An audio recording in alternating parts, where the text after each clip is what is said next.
Imagine not being able to see or hear anything. Suddenly your whole world is dark. That is how Helen Keller lived every day. But despite the obvious setbacks, she never let this stop her. Helen Keller was full of determination and willpower. This showed throughout her whole life and her need and want to learn. The disabilities never stopped her in any shape or form in wanting to learn more and do better for herself. You could see this throughout her childhood, her early adulthood, and later on throughout her adult life, how she inspired many and became a legend for those who had disabilities, and she inspired a path that anyone can do anything. To start with Helen Keller, we need to understand where she came from.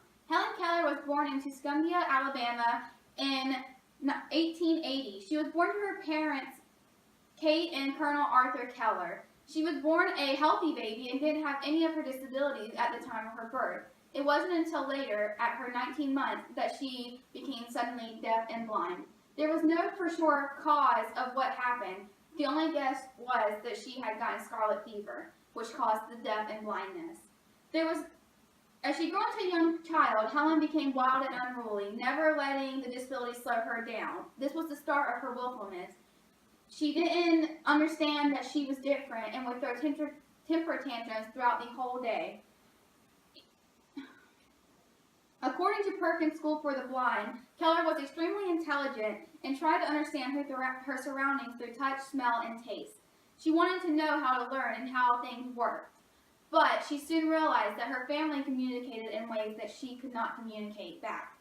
This started a different kind of life for Keller because this was her introduction to how she wanted to learn and how she wanted to progress in life. So knowing how Keller was eager to learn, she moved to the very next important stage of her life, her schooling. On March 3rd, 1887, one of the most influential people of Keller's life came into it and changed everything for her. According to Perkins School of the Blind, this is the day Keller later would refer to as her soul birthday. And this is the day that she met her teacher, Anne Sullivan. And even though Sullivan was exactly the teacher Keller needed in her life, the relationship did not start out perfect. In Keller's first early lessons with Sullivan, she would do anything to stop them, going as far as punching, kicking, and pinching her. It wasn't until Sullivan moved in with Keller that she learned to trust her and learned that Sullivan could teach her things that others could not.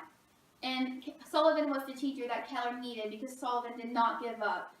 Sullivan believed that the key to reaching Keller's full potential was teaching her obedience and love. According to AFB.org, Anne had brought a doll that the children at Perkins had made for her. By spelling doll into the child's hand, she hoped to teach her connection between letters and objects. This was the key to teaching Keller everything she knows. After learning from Sullivan, Keller was determined to go to college and learn even more than what Sullivan taught her. Throughout her adult life, she continued to become an influential person to others through this need to learn and to better herself. Keller went to Cambridge School for Young Ladies in 1889, which was to prepare for Radcliffe College, which where she dreamed to go. Keller was able to finally achieve her dreams and attend Radcliffe College, later earning her Bachelor's of Arts degree. She was the first deaf-blind person to achieve this. Her writing career then began while she was still a student there. In 1903, she completed her first autobiography, which would later inspire millions. Keller saw herself as a writer first and was able to use this passion for more than just books. She was champion for the underdogs and understood the struggle because she was one herself. She used these skills as a writer and this need to help out the underdog to campaign for the truth.